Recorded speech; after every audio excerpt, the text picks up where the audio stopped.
नमस्कार दोस्तों। आज मैं आपको बताऊंगा कि हमें फाइनेंशियल प्लानिंग या अपना इन्वेस्टमेंट प्लानिंग म्यूचुअल फंड्स के थ्रू ही क्यों करना चाहिए। यानी आज के रेट में अगर आप अगर सेविंग करते हैं तो उस सेव किए हुए पैसे को या अर्न किए हुए पैसे को कई जगह आप इन्वेस्ट कर सकते हैं, जैसे कि एफडी, इंश्योरेंस, कुछ गवर्नमेंट की योजना, mutual funds, share market, bitcoins और पास पड़ोस को भी दे सकते हैं इंटरेस्ट पे। लेकिन हर एक जगह पे कुछ ना कुछ समस्याएं आती है, कुछ ना कुछ रिस्क रहता है। लेकिन ऐसा नहीं है कि अगर आप म्यूचुअल फंड के साथ इन्वेस्ट करेंगे वहां पे रिस्क नहीं है, वहां पे भी रिस्क होता है, वहां भी मार्केट का रिस्क होता है। लेकिन आपको म्यूचुअल फंड्स के साथ ही या म्यूचुअल फंड्स के थ्रू ही इन्वेस्ट क्यों करना चाहिए, इसके बारे में हम आज डिस्कस करेंगे। सबसे पहला जो आपको समझना है, एक साइलेंट किलर। साइलेंट किलर आपके इनकम का, आपके ग्रोथ का, उसका नाम है महंगाई यानी इन्फ्लेशन। इन्फ्लेशन एक साइलेंट किलर है जो आपके इन्वेस्टमेंट के जो ग्रोथ होता है या अगर आप जो सेविंग करते हैं उसको आप किसी पार्टिकुलर एक जगह पे, पार्टिकुलर इंस्ट्रूमेंट में आप जब रखते हैं उसे, जैसे चाहे वो आप इक्विटी हो गया, म्यूचुअल फंड हो गया, इंश्योरेंस हो गया, एफडी हो गया या कोई भी गवर्नमेंट योजना, तो एक जो वैल्यू अप्रिसिएशन होता है वहां पे इन्वेस्ट करने से, वहां वो वैल्यू अप्रिसिएशन इन्फ्लेशन के कारण उसके वैल्यू में डेप्रिसिएशन होता है। यानी आज के डेट में अगर आप देखेंगे तो इन्फ्लेशन का जो रेट है 5% से लेकर के लगभग 9% के बीच में वैरी करता है। अभी अभी रिपो रेट आया था, आरबीआई गवर्नमेंट ने 1% इन्फ्लेशन रेट को बताया कि इस साल इन्फ्लेशन रेट अभी 6% के ऊपर चल रहा है। यानी अगर आपका रिटर्न कहीं भी आपने इन्वेस्ट करा है और रिटर्न आपका 6% से कम है या 6% के आसपास है तो वहां पर वेल्थ क्रिएशन पॉसिबल नहीं है। यानी आपका वेल्थ, आपका जो वैल्यू जो अपग्रेड हो रहा है आपके सेविंग का, वो इन्फ्लेशन के साथ ही चल रहा है। तो हमें ऐसे जगह इन्वेस्ट करना चाहिए जहां पे इस साइलेंट किलर को, इस इन्फ्लेशन को इजीली हम बीट कर सके और साथ में उसमें आपके पैसे का, आपके इन्वेस्टमेंट में एक सिक्योरिटी भी हो। तो मैं बात करूंगा म्यूचुअल फंड्स में क्यों आपको इन्वेस्ट करना चाहिए। सबसे पहला जो मैं बताना चाहूंगा कि म्यूचुअल फंड्स में आप अगर इन्वेस्ट करते हैं तो ये म्यूचुअल फंड्स इंडिया में 1965 यानी आज के हिसाब से कम 55 साल 58 साल पहले से इंडिया में म्यूचुअल फंड चलता आ रहा है, जो यूनिट ट्रस्ट ऑफ इंडिया के नाम से चलता आ रहा है। 93 के बाद बहुत सारे जो बैंकिंग और एनबीएफसी ने उस म्यूचुअल फंड्स को शुरू किया। यानी ये जो म्यूचुअल फंड्स है ये गवर्नमेंट ऑफ इंडिया के ऑब्जर्वेशन में, गाइडलाइंस में, सेबी के गाइडलाइंस में चल रहा है। यानी आप अगर म्यूचुअल फंड्स में इन्वेस्ट करते हैं तो आपका एक एक पैसा गवर्नमेंट के नजर में होता है। आपके पैन कार्ड जो दिया गया है, आपके जो इंडिविजुअल पैन कार्ड है उस पे रजिस्टर्ड होता है। यानी ये पैसा, आपका इन्वेस्टमेंट जो है पूरी तरह से सिक्योर्ड होता है। दूसरा, जब आप पार्टिकुलर म्यूचुअल फंड्स में इन्वेस्ट करते हैं तो ये जो अमाउंट, ये जो पैसा आप इन्वेस्ट करते हैं उसमें पूरी तरह से ट्रांसपेरेंसी होती है। यानी आपका पैसा किस कंपनी में कितना अमाउंट इन्वेस्ट किया गया है इसके बारे में आपको पूरी जानकारी दी जाती है और जो भी इन्वेस्टमेंट किया जाता है पार्टिकुलर कंपनी में वहां वो सेबी के गाइडलाइंस के हिसाब से ही किया जाता है। यानी कोई फंड मैनेजर अपने हिसाब से इस पैसे का मिस यूज नहीं कर सकता। तीसरा, जो म्यूचुअल फंड्स में इन्वेस्ट करते हैं ये सबसे पहले आपके जो क्लोज इन्वेस्टमेंट एडवाइजर होता है उनके द्वारा एडवाइस किया जाता है, उनके ऑब्जर्वेशन में आप इन्वेस्ट करते हैं और यही पैसा उनके ऑब्जर्वेशन, आपके इन्वेस्टमेंट एडवाइजर के ऑब्जर्वेशन या सिलेक्टेड हुए फंड्स में जब आप इन्वेस्ट करते हैं तो particular AMC asset management company, जिस कंपनी में आप इन्वेस्ट कर रहे हैं, like SBI mutual fund, HDFC mutual fund, या Mirae asset mutual fund, DSP mutual fund, Franklin mutual funds, या निपॉन म्यूचुअल फंड, जितने भी म्यूचुअल फंड्स के कुछ जो फंड मैनेजर होता है उस पैसे को मार्केट में या डिफरेंट एसेट में इन्वेस्ट करते हैं, जैसा सेबी के गाइडलाइंस में दिया रहता है। यानी आपके पैसे में डाइवर्सिफिकेशन होता है, चाहे आप छोटा सा अमाउंट इन्वेस्ट करें या बहुत बड़ा अमाउंट इन्वेस्ट करें, वो आपके कई सारे कंपनीज में फंड मैनेजर के द्वारा सेबी के गाइडलाइंस में इन्वेस्टेड रहता है। आप इस पैसे को ऑनलाइन ट्रैक कर सकते हैं, इसके ग्रोथ को ऑनलाइन ट्रांजैक्शन कर सकते हैं और ट्रैक कर सकते हैं। यानी कई सारे ऐसे पोर्टल अवेलेबल है, ऑनलाइन पोर्टल अवेलेबल है, ऑल नीड्स के भी वेबसाइट अवेलेबल है, ऑल नीड्स के भी मोबाइल एप्लीकेशन अवेलेबल है, जहां पे आप इन्वेस्टमेंट किए गए पैसे को इजीली, आसानी से ट्रैक भी कर सकते हैं और ट्रांजैक्शन भी कर सकते हैं। सबसे बड़ी बात, यहां पे आप टैक्स बेनिफिट दो तरह से ले सकते हैं। एक जो अंडर 80C, यानी आज के डेट में जो 80C के अंदर में आप 1,50,000 रुपया इन्वेस्ट करेंगे तो उस पे आप टैक्स बेनिफिट ले सकते हैं। साथ में जो रिटर्न आएगा, जो वेल्थ क्रिएशन होगा, उस पे आपको long term capital gain tax और short term capital gain tax उसी अमाउंट में लगेगा जो 1,00,000 के छूट के अलावा होगा। यानी जो भी आपको रिटर्न मिलेगा, जो भी आपका पैसा ग्रो करेगा या वेल्थ क्रिएशन होगा, उसमें से 1,00,000 रुपया पे आपको टैक्स नहीं देना है। और जो बाकी बचे हुए अमाउंट पे long term capital gain tax के हिसाब से या short term capital gain tax के हिसाब से आपको टैक्स पे करना है, जो सिर्फ 10% होता है। यानी अगर आप 30% के स्लैब में आ रहे हैं तो भी आपको सिर्फ long term capital gain tax 10% ही पे करना पड़ेगा। यानी वेल्थ क्रिएशन के लिए जो गोल्डन अपॉर्चुनिटी है, यहां पे आपके द्वारा जो आप इन्वेस्ट कर रहे हैं उसमें एक अच्छा रिटर्न भी मिल रहा है, साथ में उस पे आपको टैक्स भी कम पे करना पड़ रहा है। यानी अगर आप देखेंगे पिछले 20, 25, 30 या 40 साल के ट्रैक रिकॉर्ड में, तो जो बहुत ही, यानी जिस एएमसी का या जिस फंड्स का मिनिमम रिटर्न है, बहुत ही कम रिटर्न है, उसका भी 10 से 12% का एनुअल रिटर्न वो पे कर पा रही है, दे रही है। और जो अच्छे म्यूचुअल फंड हाउस है, जिसके अच्छे म्यूचुअल फंड्स हैं, उसमें आप आसानी से 20 से 25 इवन हायर एनुअल रिटर्न आपको मिलेगा। यानी आपके द्वारा इन्वेस्ट किए गए पैसे पे बिना आपके कोई एनालिसिस के एक अच्छा रिटर्न आप जनरेट कर पाते हैं, जो 10% से लेकर के 25%, 30% तक एनुअल रिटर्न में बनता है।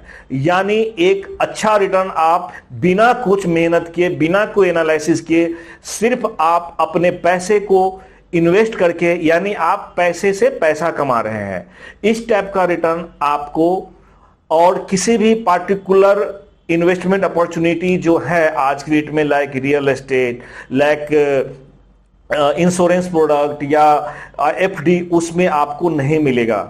यानी वहां पे जो आपका रिटर्न होता है मुश्किल से 6, 7, 8, 10%। अगर आप प्रॉपर्टी में इन्वेस्ट करते हैं, वहां भी आपका जो रेंटल इनकम होता है 2%, 3% से लेकर के 6-7% तक होता है।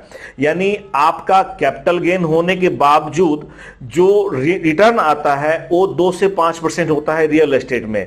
लेकिन अगर आप म्यूचुअल फंड्स में लंबे समय के लिए इन्वेस्ट करते हैं तो आसानी से आप 15 से 25% का एनुअल रिटर्न आप गेन कर सकते हैं। लेकिन ये रिटर्न आपके किसी अच्छे इन्वेस्टमेंट एडवाइजर के ऑब्जर्वेशन में होना चाहिए।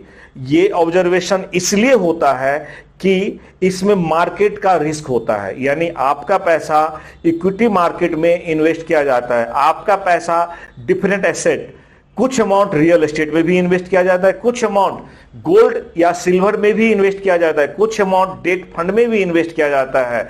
तो आपको आपके पैसे को किस जगह पे, कितने अमाउंट में, किस रेशियो में इन्वेस्ट किया जाए, ये एक फंड मैनेजर यानी आपके जो इन्वेस्टमेंट एडवाइजर है वो डिसाइड करते हैं। साथ में आपको एक डिसिप्लिन भी मेंटेन करने के लिए गाइड करते हैं वो, कि आपको कैसे डिसिप्लिन मेंटेन किया जाए, कैसे डाइवर्सिफिकेशन रखा जाए, सो दैट कि अगर एक मार्केट में बहुत ज्यादा क्रैश हो तो आपके पैसे या आपके ग्रोथ पे कोई ज्यादा रिटर्न ना हो।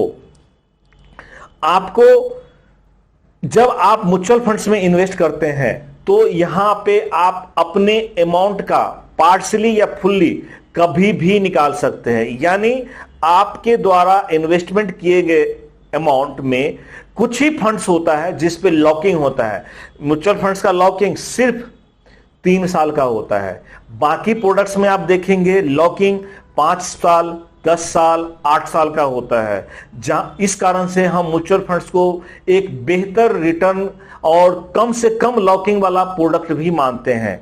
आप इस फंड्स में, इस म्यूचुअल फंड्स में जितना अमाउंट चाहे उतना इन्वेस्ट कर सकते हैं। अगर मैं आपको आज की डेट की आज के बारे में बताऊं कि म्यूचुअल फंड्स का जो टोटल एसेट अंडर मैनेजमेंट है जो इंडिया में इन्वेस्टेड है, करीब 40 लाख करोड़ का वेल्थ इन्वेस्टेड है म्यूचुअल फंड्स में। हर एक महीना 15,000 करोड़ का एसआईपी मिल रहा है इक्विटी मार्केट को थ्रू म्यूचुअल फंड्स। आप म्यूचुअल फंड्स में एक छोटे से अमाउंट से, लाइक 100 रुपीज से भी स्टार्ट कर सकते हैं, 500 रुपया से भी स्टार्ट कर सकते हैं। आप 5 लाख, 10 लाख का एसआईपी भी कर सकते हैं। आप एक कंपनी में अपने हिसाब से जितना चाहे उतना अमाउंट इन्वेस्ट कर सकते हैं। आपके पास पूरी छूट होती है कि जो कंपनी, जो म्यूचुअल फंड्स की एक कंपनी या जो म्यूचुअल फंड्स आपको पसंद है उस म्यूचुअल फंड्स में अपने हिसाब से जितना चाहे रख सकते हैं। लेकिन होता क्या है कि जब आपके साथ एक फंड मैनेजर होता है, एक इन्वेस्टमेंट एडवाइजर होता है, वो उनको पता होता है कि किस कंपनी का कौन सा म्यूचुअल फंड बेटर रनिंग कर रहा है, जिसका परफॉर्मेंस भविष्य में भी अच्छा होगा, या मार्केट के डिफरेंट कंडीशन, कभी मार्केट बियर रन करता है, कभी मार्केट बुल रन में होता है, या आपकी नीड्स कभी 2 साल के लिए होता है, कभी 10 दिन के लिए होता है, कभी 20-25 या इवन रिटायरमेंट प्लानिंग के लिए होता है, कई सालों के लिए होता है। तो आपके लिए कौन सा फंड सुटेबल होता है, तो आपका जो इन्वेस्टमेंट एडवाइजर आपको सही गाइड करता है कि किस फंड में आपको इन्वेस्ट करना चाहिए। आप अपने किए गए इन्वेस्टमेंट को एनी टाइम आप ट्रैक भी कर सकते हैं मोबाइल ऐप के थ्रू। आपको जो भी आपने इन्वेस्ट किया है वो आपको सीडीएसएल और एनएसडीएल के थ्रू आपके मेल पे, रजिस्टर्ड मेल पे हमेशा हर एक महीना या क्वार्टरली या एनुअली आपके पास डिटेल्स भी भेजा जाता है, जिससे कि आप अपने इन्वेस्टमेंट को ट्रैक कर सके और उसके बारे में और ज्यादा जानकारी पार्टिकुलर एएमसी में जा करके या कॉल करके आप ले सके। यानी अगर कोई फंड मैनेजर या फंड इन्वेस्टमेंट एडवाइजर आपके साथ नहीं चल पाता है तो सीडीएसएल, एनएसडीएल आपको टाइमली इन्फॉर्म भी करती है कि आपके द्वारा इतना पैसा इतने इस म्यूचुअल फंड हाउस में इन्वेस्ट किया गया है। और अगर आपके साथ फंड इन्वेस्टमेंट एडवाइजर है फिर किसी तरह की कोई परेशानी नहीं होती है। आपको टाइम टू टाइम वो सपोर्ट करते हैं, गाइड करते हैं, एडवाइस करते हैं कि इस समय आपके इन्वेस्टमेंट का वैल्यू क्या है और आपको फर्दर अगर इन्वेस्ट करना है तो आपके लिए कौन सा म्यूचुअल फंड सही है। यानी आप देखेंगे कि यहां पे सेबी ने एक और चीज लाया है कि जो म्यूचुअल फंड्स में जो नाम रखा जाता था पहले, वो भी कुछ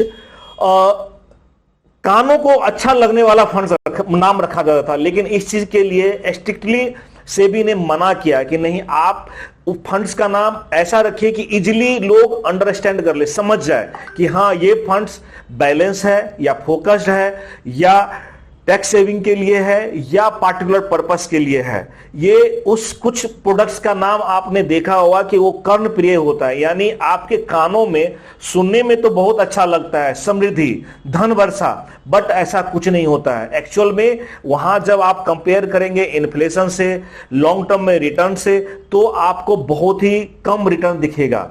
यानी यहां पे नाम आपके कानों को सुनने लायक तो नहीं होता है, लेकिन नाम से मैटर नहीं होता, यहां रिटर्न हमेशा मैटर करता है। जो आपके जो सेविंग होता है उसमें एक अच्छा वेल्थ क्रिएट करता है, साथ ही इन्फ्लेशन को इजीली बीट करता है, टैक्स सेविंग में भी आपको सपोर्ट करता है, और आप जब चाहें इमरजेंसी में, जब चाहें आप इनको अपने हिसाब से अमाउंट विड्रॉ भी कर सकते हैं, या आप अपने इन्वेस्टमेंट किए गए अमाउंट को बढ़ा भी सकते हैं। इस म्यूचुअल फंड्स में आप इन्वेस्ट करके अपना एक मंथली इनकम भी जनरेट कर सकते हैं, यानी आप चाहें तो इसे रिटायरमेंट प्लानिंग के लिए, वेल्थ क्रिएशन के लिए एक सबसे बेहतर और सबसे स्ट्रॉन्ग इंस्ट्रूमेंट के रूप में भी आप यूज कर सकते हैं। इसमें आपके पैसे की सिक्योरिटी ऐसा होता है कि अगर आपने 100 रुपया भी इन्वेस्ट किया है तो ये 100 रुपया करीब 50 कंपनी में इन्वेस्टेड होता है, यानी अगर उस 50 कंपनी में से 2, 4 या 10 कंपनी भी डाउन हो जाए तो आपका पूरा पैसा जीरो नहीं हो सकता है। इसमें शेयर मार्केट जैसा रिस्क नहीं होता है कि आपका पूरा पैसा खत्म हो जाएगा, जीरो हो जाएगा। यहां पे आपका पैसा कई सारे कंपनी में डाइवर्सिफाइड रहता है, जिस कारण से आपका जो इन्वेस्टेड किया गया अमाउंट वो 100% नहीं डाउन नहीं होता है, थोड़ा सा वॉलेटिलिटी होती है, जिस वॉलेटिलिटी के कारण आप फिर से अगर इन्वेस्टेड रहते हैं या उस वॉलेटिलिटी का फायदा उठाते हैं कि अगर मार्केट में आपके पैसे का वैल्यू डाउन हो गया, उसमें आप इन्वेस्टमेंट बढ़ा देते हैं, तो जब वो मार्केट का वैल्यू बढ़ता है, जब मार्केट में बुलन आता है, एक अच्छा रिटर्न क्रिएट हो जाता है, एक अच्छा वेल्थ क्रिएट हो जाता है। यानी म्यूचुअल फंड्स में अगर आप इन्वेस्ट करते हैं, चाहे मंथली एसआईपी के द्वारा या वन टाइम लमसम के द्वारा, तो दोनों कंडीशन में एक अच्छा वैल्यू क्रिएट होगा जब आप उसमें एक टाइम देते हैं। यानी इन्फ्लेशन तो बीट करता ही है, साथ ही एक अच्छा वेल्थ क्रिएशन होता है म्यूचुअल फंड्स के द्वारा। आपको और ज्यादा जानकारी चाहिए और इसके बारे में कुछ जानकारी चाहिए, जो भी डाउट है, जो भी कंफ्यूजन है, आप नीचे दिए गए नंबर पे संपर्क कर सकते हैं। आप इंडिया के किसी भी कोने में हैं, आप हमसे जूम के थ्रू या पर्सनली मीटिंग करके इसके बारे में, इन्वेस्टमेंट में कोई भी जानकारी आप चाहते हैं, इन्वेस्टमेंट के लिए कोई भी जानकारी चाहते हैं, आप हमसे मिल सकते हैं। All needs investment advisory services private limited हमेशा आपको म्यूचुअल फंड्स के लिए, म्यूचुअल फंड्स के बारे में जानकारी देने के लिए हमेशा तत्पर रहता है। कभी भी कहीं से भी आप हमसे टेलीफोनिकली या जूम के थ्रू मीटिंग प्लान करके या डिस्कस कर सकते हैं, बात कर सकते हैं और आप इन्वेस्टमेंट शुरू कर सकते हैं। Thank you.